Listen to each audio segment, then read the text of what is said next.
Avec l'approche chaote, votre paradigme ne constituera jamais une vérité en soi. Il s'agira d'un système qui évoluera avec vous et qui s'enrichira de ses expériences. Avec le chaos, les croyances sont toujours des moyens et non des fins en soi. Votre système vivant doit être forgé dans le feu de l'expérimentation, sinon il restera lettre morte. Ces expériences auront pour effet de vous transformer de l'intérieur et pour bénéfice de commencer à modifier les probabilités des événements extérieurs. Nous avons déjà abordé sur cette chaîne des suggestions rituelles et des balises pour débuter. Si votre pratique intègre les daimons de la Goétie, je vous conseille un site anglophone qui donne un descriptif et des correspondances diverses pour chaque esprit. Demons and Démonolatrie. Vous trouverez le lien dans la description. Vous pouvez compléter cette ressource avec l'ouvrage, aussi en anglais, Démonolatrie Goetia, A Modified Grimoire, de Stéphanie Connolly. Les ouvrages de Connolly, principalement centrés sur la hiérarchie du Canté, sont exceptionnels. L'auteur va directement au but, donne des directives pratiques, encourage votre créativité, le tout avec un point de vue équilibré qui débunk de nombreux tabous. Si je puis me permettre avec elle, au diable le satanisme hollywoodien. Après toutes ces années, j'ai accumulé un stock important d'objets et de livres. Dans les faits, j'utilise une sélection réduite. La première phase expérimentale est le temps de la familiarisation avec un ou plusieurs esprits qui vous attirent. Cette phase est cruciale pour amorcer le système en douceur. Vous y apprendrez à contrôler la peur issue de vos projections, conditionnements religieux ou culturels et conflits inconscients. Vous allez vous familiariser avec certaines énergies en les invoquant en vous-même. Les méthodes les plus simples sont les meilleures, dirais-je. Et cela n'a rien à voir avec une forme de possession, c'est plutôt une imprégnation énergétique.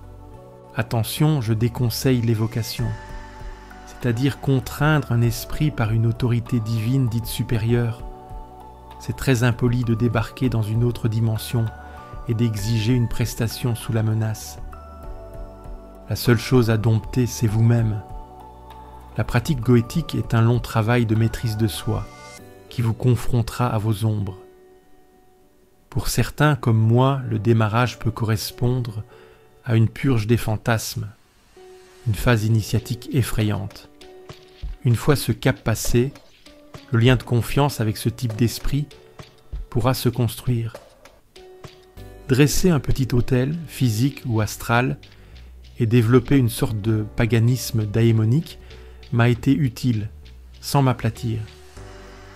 C'est davantage une sorte d'osmose progressive qui peut se cultiver avec des techniques communes aux voies gauche et droite.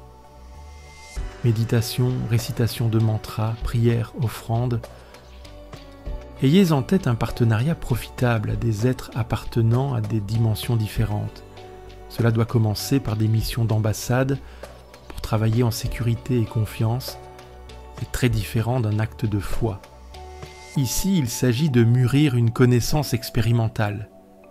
C'est après quelques semaines de travail régulier que projeter d'éventuelles demandes sera plus aisé. Personnellement, je privilégie les visualisations combinées à des mantras. J'utilise les sceaux et sigils goétiques et les zen.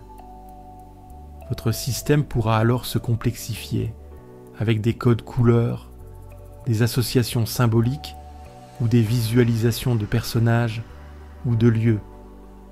Je conseille de commencer simplement avec des sigils, visualisés en rouge sur fond noir, tout en récitant le N associé. Des images internes et sensations pourront surgir. Prenez en note sans vous y attarder. Vous pourrez ensuite en tirer en matériel symbolique utile. Un outil supplémentaire que j'affectionne tout particulièrement est l'utilisation de cheminements.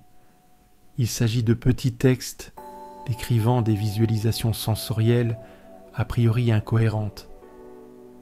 Établis par divers sorciers, il s'agit de moyens faciles et sécurisants pour contacter divers esprits.